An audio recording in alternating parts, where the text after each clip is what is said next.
사랑합니다. 성도 여러분, 수요일입니다. 오늘도 하나님의 은혜와 축복을 기대하고 사모함으로 한 날을 복되게 살아가십시다. 그리고 저녁에는 수요 치유 집회로 모이죠. 치유가 있고 회복이 있는 하나님의 존전 앞에, 하나님의 보좌 앞에 모두 모이십시다. 그래서 은혜를 누리고 축복을 누리고 또 기쁨으로 경배하며 하나님의 영광을 나타내는 복된 삶을 살아가기를 소망합니다. 말씀 봅니다. 마태복음 6장 14절과 15절 말씀, 에베소서 4장 32절 말씀 보도록 합니다.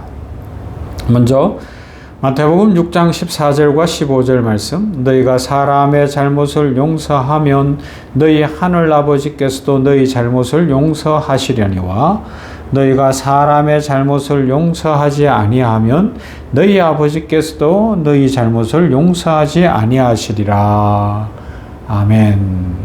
에베소서 4장 32절 말씀, 서로 친절하게 하며 불쌍히 여기며 서로 용서하기를 하나님이 그리스도 안에서 너희를 용서하심과 같이 하라. 아멘. 계속 우리가 살펴보는 것처럼 주님께서 우리에게 가르쳐 주신 기도인 주기도문에는 매우 깊은 영적 진리가 담겨 있어요. 그 가운데서도 많은 사람들에게 가장 도전적으로 들리는 부분이 바로 지금 이 한 주간 살펴보고 있는 부분입니다. 우리가 우리에게 죄 지은 자를 용서한 것 같이 우리 죄를 용서해 주십시오 라는 것입니다. 이 말씀을 처음 읽거나 그냥 대충 읽으면 사람들이 이렇게 생각할 수 있어요. 내가 먼저 용서해야 하나님이 나를 용서해 주신다고 하는구나.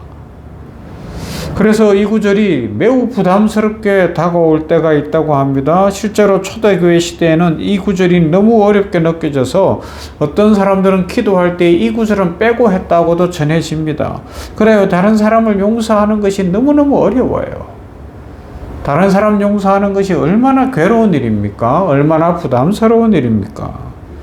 그런데 우리 주님은 아주 깊은 이야기를 하십니다. 주님의 말씀의 핵심은 우리는 이미 용서를 받은 사람이라는 사실에 있어요. 용서를 받았기 때문에 용서할 수 있다. 용서할 힘을 우리 주님이 주신다는 겁니다. 내 실력, 내 능력, 내 성품으로 되는 것이 아니라 진짜 은혜를 받았느냐? 하나님의 살아계심을 체험했느냐? 인격적으로 예수님을 만난 경험이 있느냐? 이것이 중요하다는 것이죠. 그래서 나 같은 죄인 살리신 그 은혜가 너무 고맙고 놀라운 것이 체험되어지고 느껴지고 그것이 막 내 거라고 믿어지는 사람들은 용서의 삶을 살아갈 것이다라는 것이고, 그렇지 못하면 여전히 용서하지 못하고 포악하고 거칠고 자기중심적이고 이기적으로 살아가게 된다는 것입니다. 그래서 용서는 복음에서 시작이 되어져요. 사도 바울은 우리에게 매우 중요한 기준을 제시하는데 그것이 아까 읽었던 에베소서 4장 32절, 서로 친절하게 하며 불쌍히 여기며 서로 용서하기를 하나님이 그리스도 안에서 너희를 용서하심과 같이 하라 말씀합니다. 여기에 중요한 단어가 하나 나와요. 용서하심과 같이라는 거예요. 같이. 우리가 서로 용서해야 하는 기준은 사람이 아닙니다. 감정도 아닙니다. 상황도 아닙니다. 그 기준은 하나님께서 우리를 용서하셨다. 그것처럼 그같이입니다. 사람을 기준으로 삼으면 용서할 수가 없어요. 저 사람이 나한테 그때 이런 행동했는데, 저 사람이 그때 나한테 이렇게 말했는데, 저 사람이 나한테 해준 게 뭐야? 저 사람은 나한테 오히려 혼을 놔야 돼. 뭐 이런 생각밖에 안 되잖아요. 저 사람이 나한테 먼저 사과해야지 내가 왜 용서를 해? 이런 생각 들기 시작을 하면 용서는 멀어질 수밖에 없습니다. 그러나 십자가를 바라보면 상황이 달라집니다. 십자가는 하나님께서 우리를 어떻게 용서하셨는지를 잘 보여주는 가장 분명하고 확실한 역사적 증거입니다. 우리는 의인이 아니었어요. 그런데 하나님은 우리를 용서해 주셨어요. 하나님 앞에서 우리는 완전한 죄인이었습니다. 그런데 그 죄를 다 씻어 주셨습니다. 그리고 우리를 포기하지 않으셨어요. 하나님은 우리를 용서하시기 위해서 예수님을 보내셨습니다. 그리고 예수님은 십자가에서 놀라운 기도를 드리셨죠. 뭐라고요? 아버지여 저들을 사하여 주옵소서 자기들이 하는 것을 알지 못하기 때문입니다. 라고 용서하시는 기도를 드리신 거예요. 자신을 십자가에 못 박는 사람들을 위해서 용서를 구하신 것입니다. 이것이 바로 복음의 능력입니다. 그래서 용서는 계산이 아니에요. 베드로가 하루는 예수님께 질문했어요. 주여, 형제가 내게 죄를 범하면 몇 번이나 용서해 줘야 합니까? 7번 하면 되겠습니까? 당시 유대인들의 전통, 바리새적 전통 속에서는 보통 3번 정도 용서하면 충분하다고 생각했어요. 그래서 베드로는 나름대로 관대한 조건을 제시한 겁니다. 칭찬받고 싶은 마음이 있었는지도 몰라요. 3번이면 족하다는데 7번 완전한 숫자로 이야기하고 있으니까요. 그러나 예수님의 대답은 놀랍습니다. 7번뿐 아니라 70번씩 7번이라도 해라는 거예요. 이게 뭐 곱하기로 해서 490번이다 아니다 이런 이야기가 아니죠. 이 말씀의 의미는 분명합니다. 끝없이 용서라는 겁니다. 왜냐하면 하나님께서 우리를 그렇게 용서하셨기 때문이라는 것입니다. 하나님은 한 번으로 끝나지 않습니다. 우리가 지은 죄를 용서하시기를 기뻐하시는 줄로 믿습니다. 우리의 죄, 그래요. 하나님의 용서하시는 은혜가 없으면 우리가 어떻게 살겠습니까? 인생 살아온 것 돌아보면 진짜 우리가 구원, 천국을 이야기하기에는 너무나 부끄럽지 않습니까? 입이 100개, 1000개라도 할 말이 없을 만큼 죄 속에 살아왔는데 하나님의 용서의 은혜가 있기 때문에 우리는 천국을 소망할 수 있어요. 저 사람이 천국 갔냐 안 갔냐, 어떻게 하면 천국 가냐 못 가냐 이런 이야기를 할 때 조건은 성경은 단 하나죠. 예수 그리스도를 구주로 믿느냐, 믿으면 내 모든 죄 사함 받고 하나님이 용서하신다는 겁니다. 죄의 개수가 문제가 아니에요.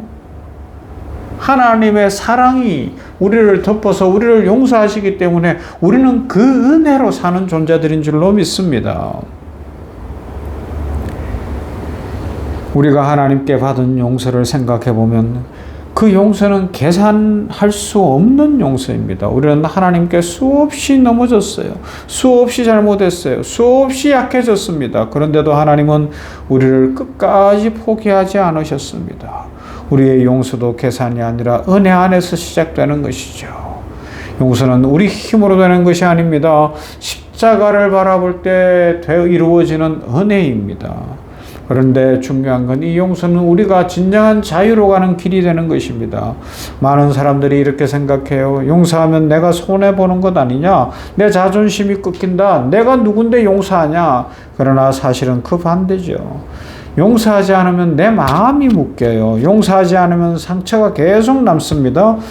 용서하지 않으면 과거에 붙잡힌 인생을 살아가게 되고, 용서하지 않으면 자기 자신의 붙잡힌 인생을 살아서 다른 사람이 안 보이고 아주 자기만 아는 이기주의자가 되는 것입니다. 용서를 시작하면 놀라운 일이 일어납니다. 마음이 자유로워집니다. 영혼이 가벼워집니다. 하나님의 평강이 흘러 들어오고 기쁨이 솟아나게 되는 것입니다. 용서는 상대방을 위한 것이기도 하지만 사실은 우리 자신의 영혼을 위한 하나님의 선물인 줄로 믿습니다. 그래서 용서받은 사람만 용서할 수 있어요. 십자가의 은혜를 경험한 사람이 진정으로 용서의 인생을 살아갈 수가 있습니다. 성도 여러분, 우리는 완벽한 존재가 아니에요. 우리는 연약해요. 그래서 우리는 하나님의 용서가 필요합니다.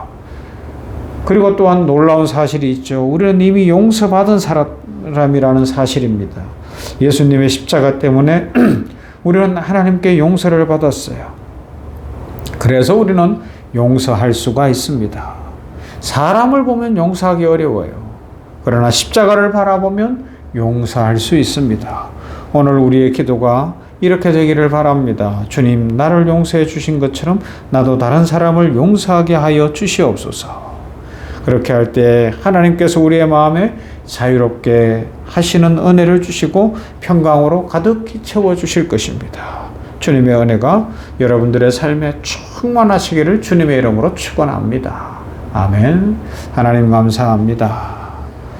그렇습니다. 용서가 우리를 자유로 이끌어갑니다. 용서받은 사람만이 용서할 수 있는데 이미 놀라운 하나님의 용서를 받은 우리들 입술로만 용서받았다고 할 것이 아니라 아버지여 진정 그것이 가슴에서 체험되어지고 뜨거워져서 우리들이 용서의 인생을 살아 우리 가족이 회복되어지고 교회가 부흥하고 이 사회가 변하고 세상이 변하게 하여 주시옵소서. 여전히 내 마음속에 침으로 남아있고 용서하지 못하고 미워하고 공격하고 있는 대상이 있다면 오늘 이 아침을 통하여 우리의 마음에 평강이 임하고 능력이 임하고 성령의 불이 임하여 용서하며 살아 내 마음에 자유가 임하고 평강이 임하고 우리 인생이 풀리고 회복되는 은혜를 누리게 하옵소서. 오늘 병원계를 축복하시고 수요 치유제표에 기름 부어주시고 함께 모일 때 주의 영광이 나타나며 주의 능력이 임하여 살아나는 역사, 회복되는 역사, 치유되는 역사를 허락하여 주시옵소서.